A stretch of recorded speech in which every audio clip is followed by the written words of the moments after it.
sharing with you today 5 things that I would actually do differently if I was starting my business today. And it's in the hopes that you're able to avoid these mistakes because I know what they cost me when I was going through the experience. And the reason I'm sharing this is because I know, like, as new business owners, there are so many things you don't know as you're starting out that later, if you reflected on, you're just like, if only I'd done things differently. Well, I'm going to help you to get over that hurdle by sharing the mistakes that I made, how I overcame them, the things that I would have done differently, and how that can help you in your business. Because if it can help you to boost your revenue, get more sales, get more clients, grow your business, or at least just get more revenue in the door without actually having to go through and make the mistakes yourself, then why not? The thing about it is that when you're new and you don't really know what works in certain areas, you end up trying everything. Think about when it comes to finding clients. When you're new in your business, you don't know what's the best way to find clients. So you start with maybe what you know, so that might be discounts, referrals, or all those little low-hanging fruits, and then you move on to other strategies and you try everything and you test everything out. And based on what works and what doesn't is how you develop more or less a strategy or a system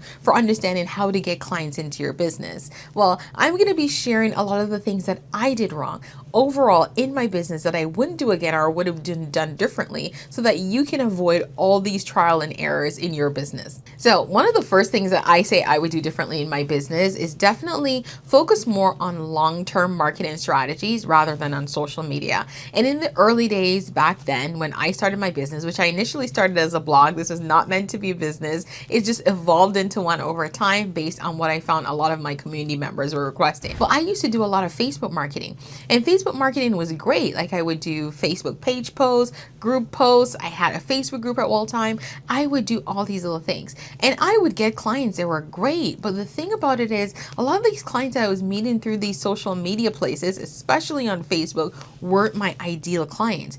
And the clients that I found that eventually, when I started focusing on long-term strategies, the clients that came to me from YouTube or Google were more aligned with the type of clients I enjoyed working with. And that's because the clients on Facebook, I maybe have met them in a Facebook group where they were just looking for free information, or maybe they joined because there was a certain interest and they weren't necessarily looking for me as a service provider. So their goals and the value that they saw in my services were different. Whereas the people that were finding me on YouTube and Google were actively searching for a solution to their problem. They had a problem, they were on these platforms searching, and my video or my blog or my website came up in their search, and so they were a better fit. So that's the first thing I would do differently. If you can, get on the long-term platforms, Google business profile, your website, your blog, Pinterest, YouTube, find a way to show up in ChatGPT, get on these platforms because they're really good for helping the clients who are looking for the service provider, as opposed to you targeting those clients. So it's permission marketing versus, interruptive marketing. And permission marketing is where someone is actively searching for your business. So they basically have given you permission to market to them. That's how they're finding you. Versus the ones where you're interrupting whatever they're doing. Often it might be someone scrolling on Facebook or social media, and your post, unless they were searching for you, is interrupting them doom scrolling. That's the difference. Number 2 is that I would have clarified my niche and my messaging sooner.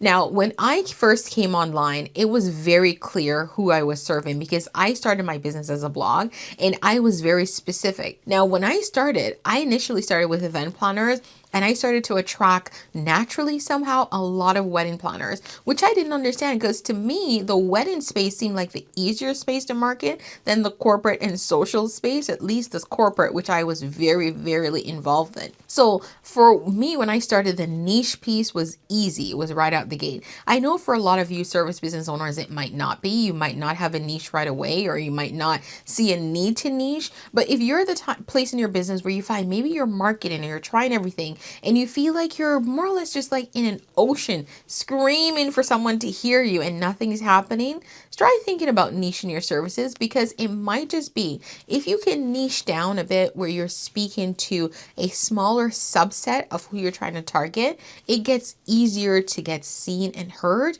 and then you can widen the scope as you start seeing more traction. The other thing was my messaging. Again, I'm going to go back to the fact that I started initially as a blog, so it was not meant to be a business. So my messaging was all over the place. It is something I've had to work to refine.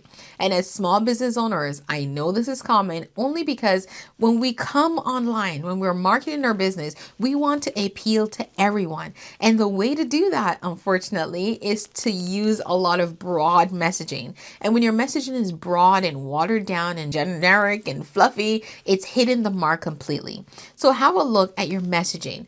What are the words that you're using? How are they really speaking to who your clients are, who your dream target clients are, what they're looking for, what problem they're facing, right? It's the difference between like your website heading saying, "Hi, hello there, welcome," right? "Happy to have you here," right? Versus saying, "You're in the right place if you're looking for a wedding planner that's going to allow you to kick your feet up," right? So just think about that. Go through and look at your business and think about those two things. The third thing is that I wish I had more systems in place sooner. Now, I did have some systems in place only because when I moved from the blog to doing courses, I was forced to, right? I was pushed into the courses. My course saw a ton of student enrollment. At the time before I closed my course, we had over 12,000 students enroll. So because of that, I was forced to put certain systems in place, but I didn't have them in mind at the start. So I was more or less adding systems when the fire was more or less at my feet. So think about it. Think about your business. Are you at the place right now where you're not super busy, but you know, if you got busy, if you were getting clients after clients after clients, would you have a process in place that can handle them, right? So does that mean, do you have a CRM? Can you send proposal, respond to emails, do all the things very quickly without the repetition?